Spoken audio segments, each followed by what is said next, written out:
I still remember the day I received the phone call that would change everything. It was a chilly autumn evening, and I was sitting in my dimly lit office, surrounded by stacks of dusty files and flickering fluorescent lights. The phone rang, shrill and insistent, piercing through the silence like a cold finger on the pulse of reality. I hesitated for a moment, wondering who could be calling at this hour, before picking up the receiver.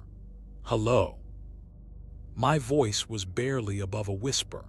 The voice on the other end was low and gravelly, with an air of urgency that sent a shiver down my spine. "Dr. Emma Taylor, we need to talk about the EVP case." I knew immediately who it was: Rachel Kim, a renowned paranormal investigator from the University of California. We had worked together on several projects in the past, and I had always respected her dedication to the craft.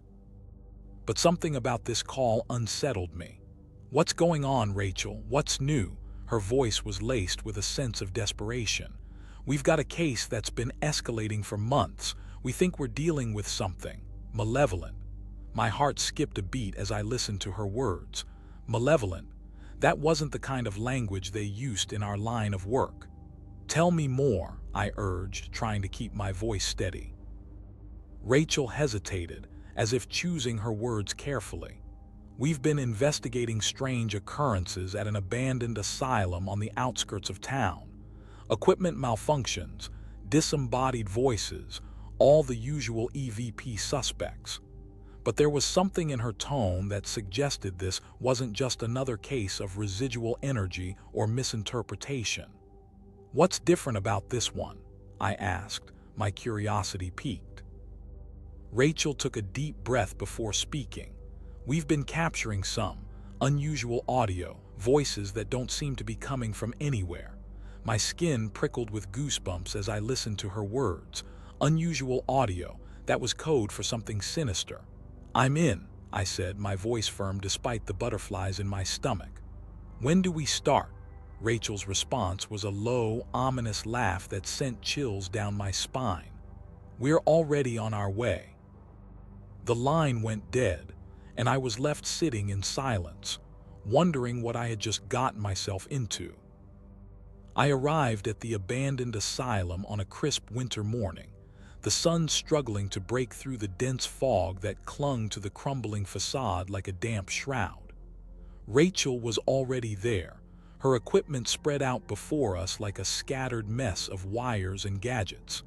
She greeted me with a nod, her eyes red-rimmed from lack of sleep. "Glad you made it," she said, her voice low and gravelly from the early morning hours. I nodded, my gaze roving over the array of equipment laid out before us. Microphones, recorders, EMF meters, the usual suspects for capturing paranormal activity.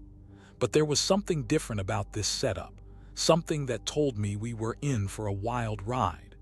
Rachel handed me a small notebook and pen. "I've been tracking some anomalies," she said, her handwriting spidery and uneven. "Audio frequencies that don't make sense, whispers, screams, and other things." I took the notebook, my eyes scanning the pages filled with strange symbols and codes. "What's this?" I asked, pointing to a particular entry. Rachel's gaze followed mine. "That's a EVP log," she said, her voice matter-of-fact. "It's a recording of one of our sessions." I raised an eyebrow as she handed me the recorder.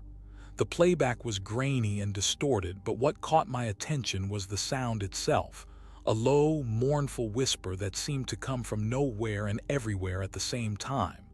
It sent shivers down my spine. "What does it say?" I asked, my voice barely above a whisper. Rachel's expression was grim. "It says." I inserted the recorder into my digital audio workstation and hit play.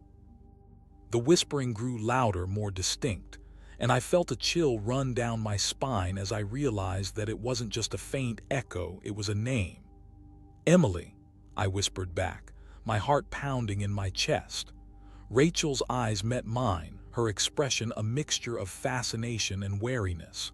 We'd been trying to communicate with the entity for hours, but so far, we'd gotten nowhere. The whispers seemed to be coming from all directions, like the wind rustling through dry leaves. I tried again. "Hello, is anyone there?" This time the response was immediate, a low, raspy voice that sent shivers down my spine. "Get out," it growled, the words dripping with malevolence. Rachel's eyes locked onto mine, her face pale. "What did you just say?" she breathed. I replayed the recording, our voices overlapping in a cacophony of fear and confusion. "I said, get out," I repeated, my voice shaking. The response was instantaneous, a burst of static that filled the room, like someone had thrown a switch and plunged us into chaos.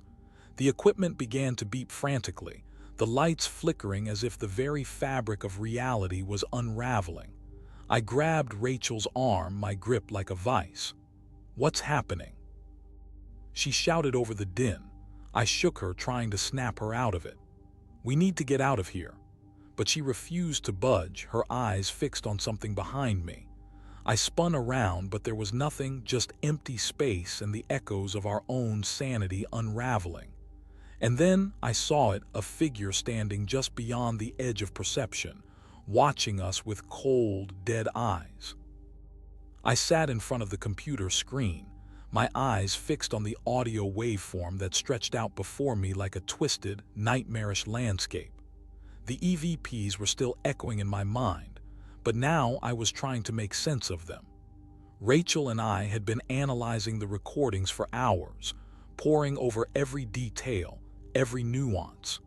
We tried to enhance the audio, to bring out the subtleties that might reveal a hidden message or pattern. But so far, we'd come up empty-handed. The whispers were still just whispers, the voices still just voices, but something about this recording felt different. It was as if, well, I wasn't quite sure what it was, but my gut told me that this was more than just a simple EVP. I pointed to a specific section of the waveform, a low, hum-like frequency that seemed to pulse with a malevolent energy. "Look at this," I said, my voice barely above a whisper. Rachel leaned in, her eyes scanning the screen. "What do you see?" she asked, her voice laced with curiosity. I pointed to another section, this one higher up on the waveform. "This one too."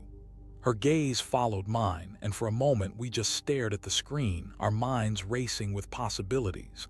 Then it hit me, a sudden, jarring realization that made my heart skip a beat. The two frequencies weren't separate, they were connected, linked in some way. I turned to Rachel, my eyes wide with excitement. "It's not an EVP," I said, my voice barely above a whisper. It's a message." Rachel's expression was skeptical, but I could see the spark of curiosity in her eyes.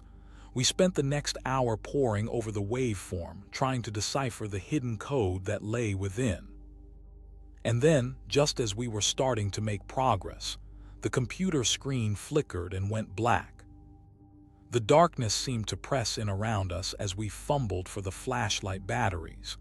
We'd been searching for what felt like hours, but every room we entered seemed to lead back to where we started. I couldn't shake the feeling that we were being herded, directed towards some unknown destination. Rachel's voice was laced with a mixture of fear and determination as she called out into the darkness. "We're not alone," she whispered.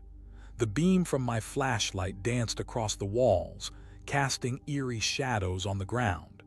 I tried to tell myself it was just my imagination, but I couldn't shake the feeling that we were being watched. Suddenly, Rachel's light caught something on the floor. I rushed over to join her, my heart pounding in my chest. It was a small piece of paper, folded into a neat square and tucked away in a corner. I picked it up, my fingers tracing the creases as if searching for hidden messages. The paper was old, yellowed with age and marked with strange symbols that seemed to shift and writhe like living things. I handed it to Rachel, who examined it with a look of growing unease. "What is this?" she whispered. I shook my head. "I don't know." But as I looked closer, I saw something that made my blood run cold. A name. In the corner, scrawled in red ink. "Emily." My heart skipped a beat as I felt a chill run down my spine. We'd been searching for an EVP, not a person's name. Who was Emily, and what did she have to do with this place? I stumbled through the darkness, my eyes scanning for any sign of Rachel. We'd been searching for hours, but the asylum seemed to stretch on forever. My mind was a jumble of images and sounds, each one blurring into the next like a bad dream. I couldn't shake the feeling that we were being herded, directed towards some unknown destination. My legs felt heavy, my breath coming in ragged gasps. Sleep deprivation had taken its toll, and I could feel my grip on reality beginning to slip. Rachel's voice was distant, muffled by the haze of exhaustion. "We need to find a way out," she said, her words slurred and uncertain. I nodded, but my mind was a blank. We'd been searching for what felt like hours, but every room we entered seemed to lead back to where we started. I stumbled forward, my flashlight casting eerie shadows on the walls. The air was thick with dust and decay, and I could feel the weight of history bearing down upon me. Suddenly, Rachel's light caught something on the floor. I rushed over to join her, my heart pounding in my chest. It was a small piece of paper, folded into a neat square and tucked away in a corner. I picked it up, my fingers tracing the creases as if searching for hidden messages. The paper was old, yellowed with age and marked with strange symbols that seemed to shift and writhe like living things. I handed it to Rachel, who examined it with a look of growing unease. "What is this?" she whispered. I shook my head. "I don't know." But as I looked closer, I saw something that made my blood run cold. A name, in the corner scrawled in red ink. Emily. My heart skipped a beat as I felt a chill run down my spine. We'd been searching for an EVP, not a person's name. Who was Emily? And what did she have to do with this place? As I stared at the paper, the symbols seemed to shift and writhe like living things. They were ancient, mysterious, and seemed to hold a secret that only they knew. I felt a shiver run down my spine as I realized that these symbols might be more than just random markings. They might be a code, a message from someone or something else. I looked up at Rachel, who was watching me with a mixture of fear and fascination. "What do you think it means?" she whispered. I shook my head, unsure of how to respond. But as I gazed back down at the paper, I noticed something that made my heart skip a beat. A small symbol in the corner seemed to be shifting, changing from one shape to another. It was like watching a snake slither through the grass. It moved with a life of its own.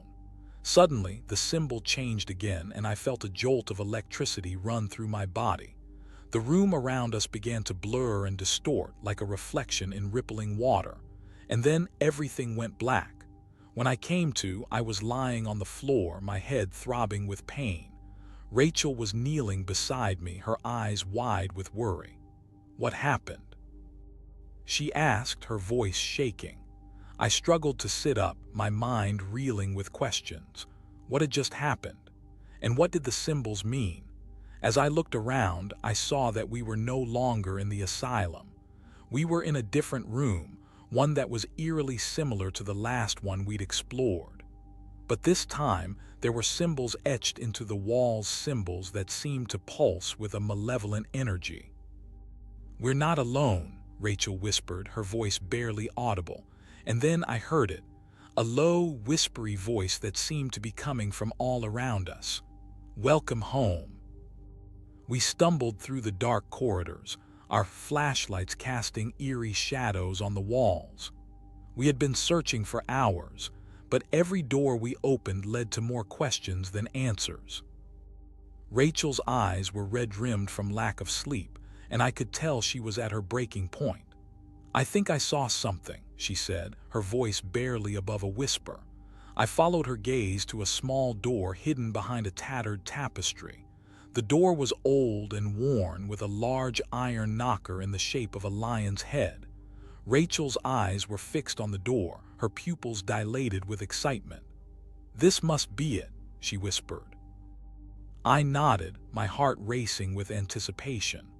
We pushed open the door and a warm golden light spilled out into the corridor. We stepped inside, our flashlights casting a weak glow over the room. It was a small study, filled with books and papers. A large desk sat in the center of the room, covered in notes and scribbled equations. Rachel's eyes landed on a piece of paper on the desk, and she rushed over to examine it. "This is it," she said, her voice trembling with excitement. "This is the key to everything." She turned the paper over, revealing a cryptic message scrawled in red ink. "It's a map," I said, my eyes scanning the page. "A map of the asylum." Rachel's eyes met mine, and we both knew that this was it. This was our chance to uncover the secrets of the asylum and finally put an end to the mystery. We frantically searched the room, our eyes scanning every inch of the study.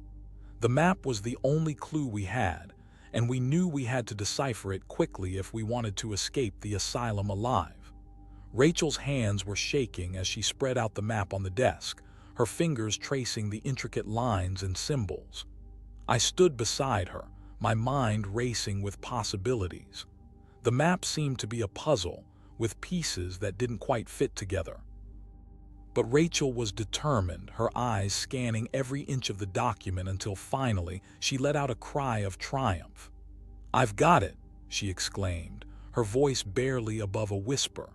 She pointed to a section of the map where a series of numbers and letters seemed to be encoded. I leaned in closer, my heart pounding with excitement. This was it, our only chance to escape.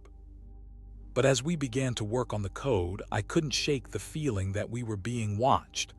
The air in the room seemed to vibrate with tension, and I could feel eyes upon us. Suddenly, a cold breeze swept through the room, extinguishing our flashlights and plunging us into darkness. "What's going on?" Rachel whispered, her voice trembling with fear. I tried to reassure her, but my own heart was racing with anxiety. We were trapped in the dark with no way out. And then, a faint whisper seemed to echo through the room, making my skin crawl. "You shouldn't have come here."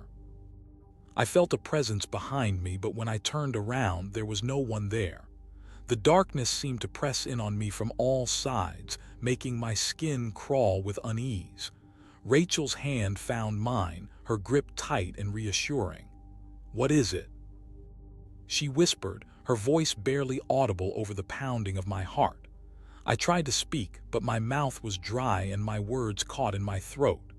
The whisper seemed to grow louder, more menacing, until I felt like I was going mad.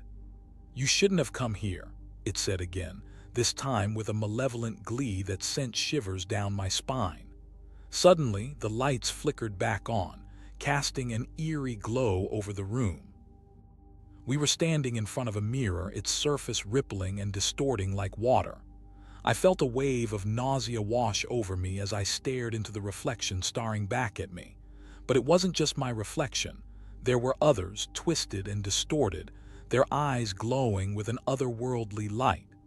Rachel's hand tightened around mine, her grip desperate. "What is happening?"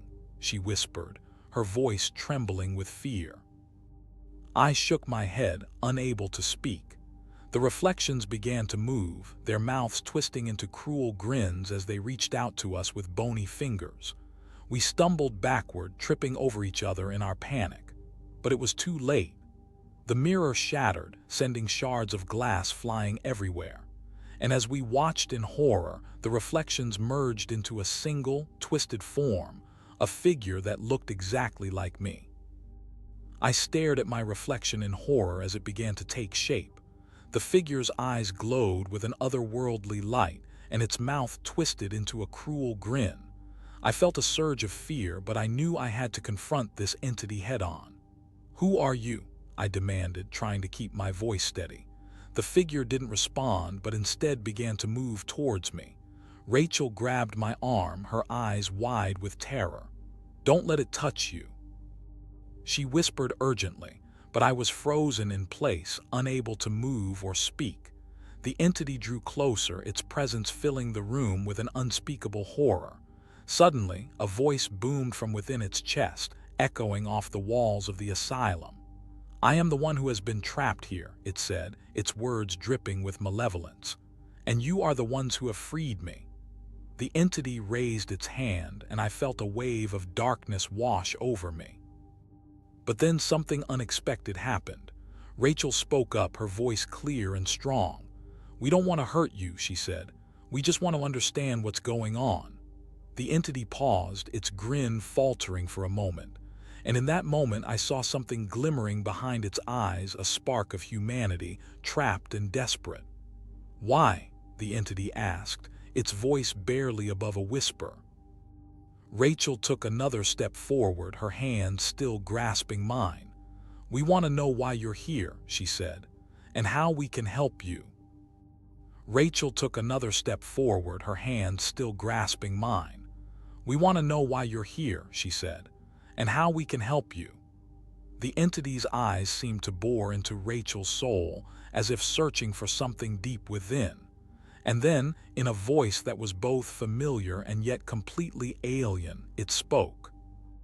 "I am the one who created this place," it said. "The asylum was my experiment, my playground. I brought people here, hoping to study their minds, to push them to the limits of sanity." Rachel's eyes were wide with horror, but she took another step forward, her voice barely above a whisper. "What did you do to them?" The entity's grin returned, and it laughed, a cold, mirthless sound. "I broke them," it said. "I shattered their minds, leaving them to rot in this place." Rachel's grip on my hand tightened, but I felt a sense of numbness wash over me. I couldn't believe what I was hearing. The entity's eyes seemed to gleam with excitement as it continued to speak. "But I didn't stop there. I also brought you here," it said, its voice dripping with malevolence. "You too are my latest experiments. You're the only ones who can see me, who can hear me." Rachel's face was pale, but she stood tall, her eyes locked on the entity. "We won't let you hurt us," she said. "We'll find a way to stop you." The entity laughed again, and its form began to shift and writhe like a living thing. "You can't stop me," it said. "I am beyond your control, and soon I will be free of this place and I will come for you."